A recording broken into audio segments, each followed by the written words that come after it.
کل کا جو کنونشن ہے اپوزیشن کا، پہلے اس حوالے سے ہم بات کریں گے، کون سی جماعتیں اس پہ شریک ہوں گی اور بنیادی طور پر کیا مقاصد ہوں گے اس کنونشن کے؟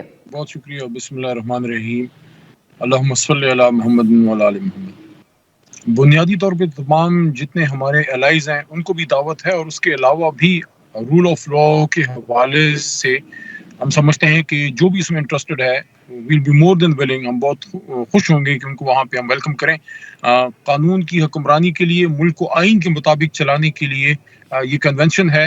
اور رول آف لا تو ایک ایسا ٹاپک ہے جس پہ کوئی بھی جو ڈیموکریٹ ہے اس کو اس میں سپورٹ کرنا چاہیے، اس کو اس میں آنا چاہیے. اچھا علی صاحب، پاکستان تحریک انصاف کی ایک اسٹرینتھ رہی احتجاج کی حوالے سے. وہ ایک الگ بات ہے کہ حکومت کی طرف سے اتنا سپیس نہیں دیا گیا، پچھلے 2 احتجاج آپ لوگوں کے اس طریقے سے پر اثر نہیں ہو سکے، لیکن آپ کے ساتھ اتحاد میں شاہد خاقان صاحب ایک اہم شخصیت ہیں.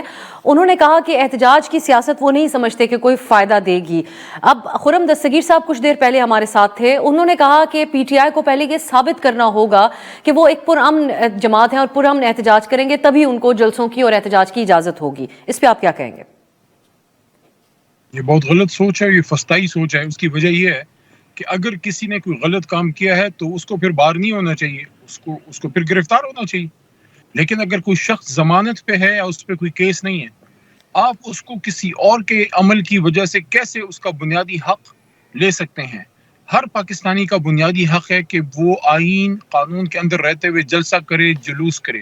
مثال کے طور پہ تحریک انصاف میں کچھ لیڈرشپ ہے جو جلسہ کرنا چاہتے ہیں. اگر تو کسی جرم میں وہ مطلوب ہے اور وہ کسی ایک ایسی جگہ سے سپیچ کر رہا ہے جہاں وہ قانون کے حوالے اس نے اپنے آپ کو نہیں کیا، اور کسی نامعلوم جگہ سے قانون کے خلاف سپیچ کر رہا ہے، وہ ایک علیحدہ ایک ڈیبیٹ ہے.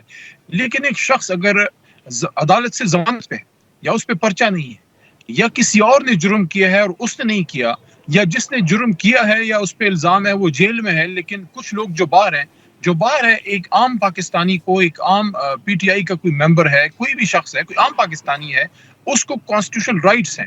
صرف اس وجہ سے آپ کیسے کہہ سکتے ہیں کہ ان کو پہلے اپنی نیک نیتی ثابت کرنی ہے، فلاں کرنا ہے، ڈمکا کرنا ہے؟ اس کا مطلب یہ ہے کہ اس ملک میں کچھ لوگوں کو آزادیاں ہیں اور کچھ لوگوں جو ہے وہ کسی کے منظور نظر نہیں ہے. جو جلسہ مریم نواز پنجاب میں کر سکتی ہے، وہی جلسہ پاکستان تحریک انصاف کیوں نہیں کر سکتی؟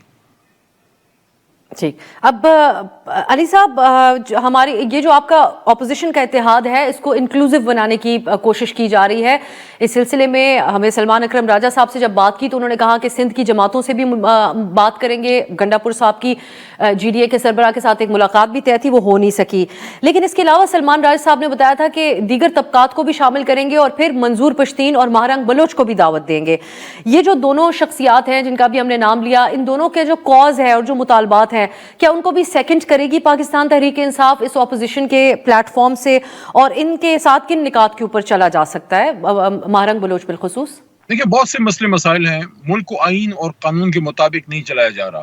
اگر کسی شخص کو یا کسی جماعت کو آپ نے پرسونا نان گریٹا بنایا ہے تو وہ کچھ لوگ نہیں ہیں، ان کے پیچھے بھی لاکھوں یا ہزاروں لوگ موجود ہیں. آپ ان کو بلائیے، آپ ان کو سنیے. اگر کوئی چیز قانون سے ماورا ہے تو وہ بھی سامنے آ جائے گی. لیکن کسی کو نہ سننا، کسی پہ لال لکیر کھینچ لینا، کسی کے بارے میں یہ کہنا کہ یہ ملک دشمن ہے، اس سے بات ہی نہیں کریں گے، اس سے پھر آپ مسائل کو مزید گمبھیر کریں گے. اس وقت بلوچستان میں جو صورتحال ہے وہ بھی بہت زیادہ لمحہ فکریہ ہے. کل سلمان راجہ صاحب واپس آئے ہیں ایک جگہ، میں اور وہ اکٹھے تھے، اور انہوں نے بڑی تفصیل سے بتایا کہ اس وقت سندھ میں پانی کے مسئلے کی وجہ سے بھی بہت زیادہ بے چینی پائی جاتی ہے، اور بلوچستان کی طرح سندھ میں بھی لوگ بہت زیادہ پریشان ہیں. خیبر پختونخوا کی صورتحال آپ کے سامنے ہے. تو آپ مجھے بتائیے، ان حالات میں کیا لوگوں پہ ہم لال لکیر سے کراس لگائیں یا ان کو سنیں؟ اور ان کی بات جب آپ نہیں سنیں گے، آپ پاکستان کی وحدت اور فیڈریشن کو کمزور کریں گے.